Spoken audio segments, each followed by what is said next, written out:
Hey guys, आपका स्वागत है मेरे चैनल एडिलिमिनिसेंस पर। आज की वीडियो में मैं बात करने वाली हूँ ईएसआईसी के मेमोरी बेस्ड क्वेश्चंस पर। देखो, यहाँ जो क्वेश्चंस मुझे मिलते गए वो मैंने ऐड कर दिए हैं। ये पार्ट 1 है। कोशिश करूँगी पार्ट 2 में बाकी के क्वेश्चन डिस्कस कर लूँ। चलो तो शुरुआत करते हैं क्वेश्चन से। क्वेश्चन आ रहा है, convulsive seizures are symptoms of. Convulsive seizures कौन से डिजीज के सिम्टम होते हैं, उन्होंने ये पूछना चाहा था। बहुत सारे ऑप्शन थे, मतलब 5 टोटल ऑप्शन थे। सीजर्स यार, उसमें बहुत कॉमन चीज़ें दी थी, जैसे कैंसर, एनीमिया, इस टाइप का, है ना। तो यहाँ पे राइट आंसर था आपका एपिलेप्सी। सब जानते हैं एपिलेप्सी में हमको सीजर्स आते हैं। नेक्स्ट है, which of the following is not a function of pharmacy and therapeutic committee. अब देखो, इसका जो आंसर है ना, 5 ऑप्शंस थे, बताने वाले कंफ्यूज कि क्या क्या ऑप्शन थे। फिर भी जो कुछ मेन यहाँ पे क्वेश्चन, मतलब ऑप्शन दिए गए, उनमें से जो मुझे समझ आया वो ये था कि अपनी जो मैन्युफैक्चरिंग यूनिट है उसका क्वालिटी ऑडिट करवाना। ठीक है, तो टू कंडक्ट क्वालिटी ऑडिट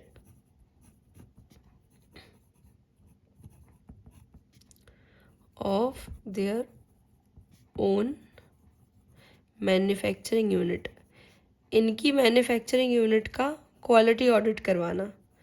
इस तरीके का कोई काम पीटीसी नहीं करती है। बाकी ऑप्शन में थे जैसे कि हॉस्पिटल फॉर्मूलरी बनाना, है ना, ड्रग इंटरेक्शन को मॉनिटर करना, ये सारी चीज़ें ज़रूर पीटीसी करती है।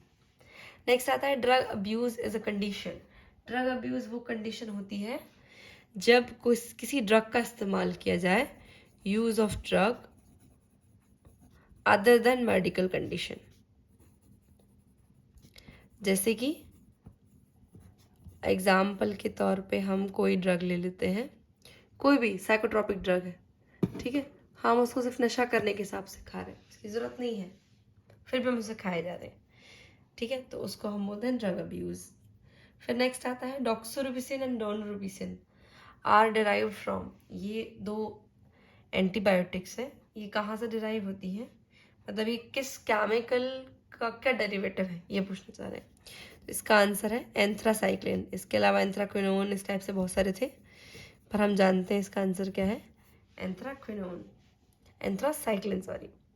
फिर नेक्स्ट है Bitot spots in children due to deficiency of vitamin A. इसमें काफ़ी सारे ऑप्शंस थे, जैसे विटामिन सी, विटामिन बी और आयरन, जिंक। इसमें राइट आंसर था विटामिन ए।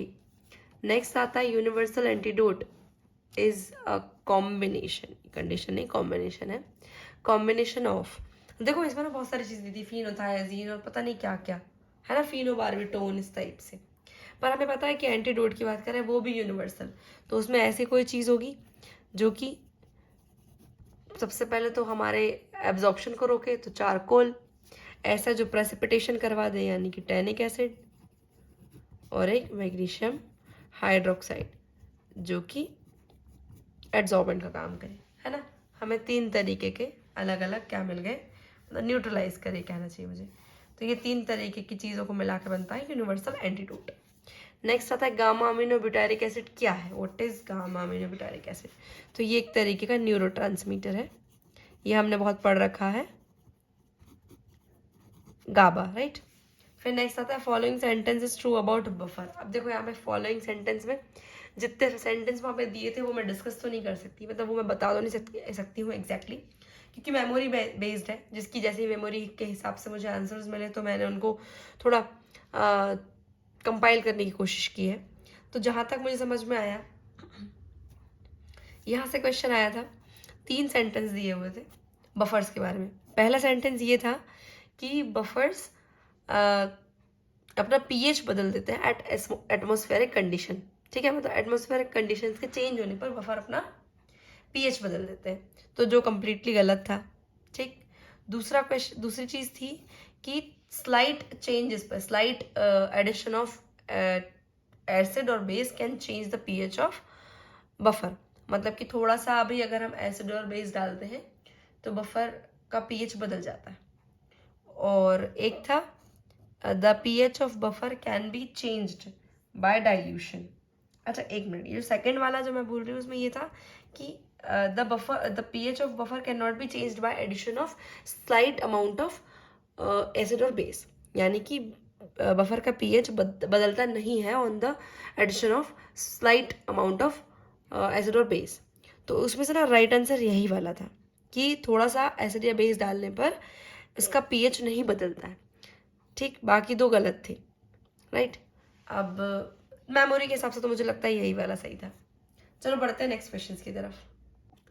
नेक्स्ट आता है question, partner who are neither entitles to take part in the management not to the invest and get a share of profit are. मतलब exactly question ये था कि ऐसे कौन से पार्टनर्स होते हैं कंपनी के जो ना तो मैनेजमेंट में होते हैं ना तो इन्वेस्ट करते हैं, बस वो अपना नाम कंपनी से जोड़ देते हैं और उसके थ्रू वो प्रॉफिट कमाते हैं।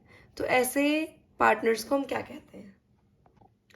देखो इस वाले क्वेश्चन को ना ध्यान से समझो, कंफ्यूज बहुत कर रहा है ये क्वेश्चन क्योंकि लोगों को याद ही गलत है। उसमें पूछा गया है कि ऐसा कौन सा कंपनी का पार्टनर होता है जो कि मैनेजमेंट में भी काम नहीं करता है और वो इन्वेस्ट भी नहीं करता है, लेकिन वो अपना नाम देता है कंपनी को, कंपनी के प्रॉफिट के लिए। तो अगर कोई नाम दे रहा है तो वो साइलेंट पार्टनर नहीं है। साइलेंट पार्टनर वो होते हैं जो साइलेंटली इन्वेस्ट भी कर रहे हैं बट मैनेजमेंट में नहीं है, पैसा बस लगा रहे हैं। तो यहाँ पर answer will be nominal partner. कई चैनल्स आपको शायद इसका आंसर गलत दे रहे हैं बट मुझे ऐसा लगता है कि इसका आंसर नॉमिनल पार्टनर है। मे बी जो वहाँ पे क्वेश्चन बताने वाले कैंडिडेट्स हैं वो गलत क्वेश्चन बता रहे हैं। क्वेश्चन ये है कि they give only their names. Okay, तो यहाँ पर आंसर आएगा नॉमिनल पार्टनर। नेक्स्ट आता है chlorpromazine is an antipsychotic drug in class. इसकी क्लास बतानी, केमिकल क्लास। इसकी केमिकल क्लास होती है फिनोथायाजीन। भाई सबने पढ़ी हुई है, मुझे नहीं लगता किसी की छूटी हुई होगी, इतनी इंपॉर्टेंट ड्रग। नेक्स्ट है varicella zoster virus is causative agent of, सबको पता है, चिकन पॉक्स। यार क्वेश्चन इन्होंने काफी इजी दिए थे टेक्निकल पार्ट से और नॉन टेक्निकल से बहुत टफ। चलिए आगे बढ़ जाते हैं। Enzyme responsible for carbohydrate metabolism, इन्होंने अलग अलग दिए थे ऑप्शन में, जैसे कि ट्रिप्सिन, पेक्टिन और पता नहीं क्या क्या, बट इसमें आंसर क्या था आपका? अमाइलेज। अमाइलेज आपको याद होगा, हम क्या पढ़ते हैं जब भी डाइजेशन पढ़ते हैं तो, कि सलाइवा से ही कार्बोहाइड्रेट्स का डाइजेशन शुरू हो जाता है due to the enzyme salivary amylase. Next आता है foxglove is the synonym for. Foxglove किस प्लांट का सिनोनिम है? सिंपल सी कहानी है, किसका है? डिजिटैलिस। डिजिटैलिस आपने पढ़ा हुआ होगा। ठीक, नेक्स्ट आता है अर्गोट। अर्गोट एल्कोलॉइड जो होता है ना, it gives dash colour in the UV light. UV light में कौन सी कलर का लिमिनेसेंस देता है अर्गोट? तो अर्गोट जो है वो वायलेट कलर की लाइट शो करता है। अगर अर्गोट का आप यूवी में डिटेक्शन करोगे तो आपको कैसा दिखेगा? वो वायलेट कलर के स्पॉट्स के फॉर्म में। नेक्स्ट आता है सेना इज यूज्ड एज। सेना का मेडिकल यूज क्या है? लिग्जेटिव, ये सभी जानते हैं। फिर नेक्स्ट आता है एंटी रिकाइटिक विटामिन इज। अब देखो यहाँ इस तरीके से कंफ्यूज किया गया है, रिकाइटिक यानी रिकेट्स, रिकेट्स से आया है शब्द, तो इसमें आंसर क्या आएगा? Vitamin D. अब लेकिन पता है उन्होंने वहां पे क्या कंफ्यूजन क्रिएट की? उन्होंने vitamin A B C D ऐसे नहीं लिखा, उन्होंने क्या लिखा? Tocopherol, calciferol, phylloquinone, chemical name से। तो जिसको पता है कि विटामिन डी का केमिकल नेम क्या होता है? कैल्सिफेरॉल, उसने सही जवाब लगाया है। ठीक, फिर अगला क्वेश्चन आ रहा है ये, नॉर्मल क्रिएटिनिन लेवल्स आर। अब नॉर्मल क्रिएटिनिन लेवल्स पूछ रखे हैं इन्होंने। अब देखो इसके अंदर ना ऑप्शंस तो प्रॉपरली याद थे नहीं, तो जो नॉर्मल क्रिएटिनिन लेवल्स हैं वो मैं बता दे रही हूँ, ये वाली जो भी रेंज दी गई थी इसमें आने थे। ठीक, नेक्स्ट आता है four aminoquinoline class of drugs belongs to. Four aminoquinoline किस क्लास से बिलोंग करते हैं? एंटी मलेरियल ड्रग्स से। आई होप ये सबको याद होगा, एंटी मलेरियल ड्रग का क्लासिफिकेशन में ही सबसे ज्यादा क्यूनोलिन्स आती हैं।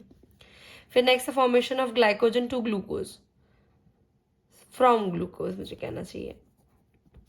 Formation of glycogen from glucose, glucose से ग्लाइकोजन के बनने को हम कहते हैं ग्लाइकोजेनेसिस, है ना। ग्लाइको मतलब ग्लाइकोजन, जेनेसिस मतलब बनना। Acetyl salicylic acid is the chemical name for, कौन सी ड्रग का नाम है एसिटाइल सैलिसिलिक एसिड? सभी जानते हैं एस्पिरिन। 2-4 ही तो ऐसी ड्रग है जिनके केमिकल नेम हमको आते हैं। नेक्स्ट आता है which vitamin deficiency cause megaloblastic anaemia. इसमें ऑप्शंस थे आपके पास, ऑप्शन था विटामिन डी, ए, ई, के इस टाइप से, और एक और ऑप्शन था विटामिन B12। तो सभी जानते हैं भाई विटामिन B12 जो है वो एक मैचुरेशन फैक्टर है फॉर RBCs, तो यहाँ पर ही होगा हमको मेगालोब्लास्टिक एनीमिया। नेक्स्ट है शेड्यूल F2 इंडिकेट्स, F2 यार सबसे बड़ा हुआ मुझे लगता है ना शेड्यूल्स में यही लगता है, F1 2 3 F, है ना। बहुत कंफ्यूजन क्रिएट होती है जब हम इनको पढ़ रहे होते हैं तब। पर इसका सही आंसर क्या है? तो F2 जो है वो इंडिकेट करता है सर्जिकल ड्रेसिंग्स को। इसके अंदर सारी कहानी आती है किसकी? सर्जिकल ड्रेसिंग्स की। भाई जिन लोगों ने इसमें अम्बिलिकल टेप्स लगाया है एकदम गलत लगाया है। फिर नेक्स्ट आता है largest and longest bone of upper limbs. Upper limb की लार्जेस्ट और लॉन्गेस्ट बोन कौन सी होती है? अभी क्या इसको पढ़ के लोग जो होता ना कि कई बार हम लोग बहुत जल्दी जल्दी, अरे वाह ये तो हमको आता है, सबसे बड़ी हड्डी, हाँ फीमर लगा दो, इस तरह की गलती कई लोग कर सकते हैं। बट उन्होंने पूछ लिया अपर लिम, इसका सही आंसर है ह्यूमरस। ठीक। फिर insulin is release by, insulin कौन सी सेल से रिलीज होता है? सबको पता है भाई, बीटा सेल्स ऑफ पैनक्रियाज। फिर नेक्स्ट आता है विच gland releases melatonin, melatonin release होता है पीनियल ग्लैंड से। हाँ तो ये था आज का वीडियो। अभी मैंने सिर्फ 25 क्वेश्चंस को डिस्कस किया है, अगले पार्ट में मैं बाकी बचे हुए 25 क्वेश्चंस को डिस्कस करूंगी।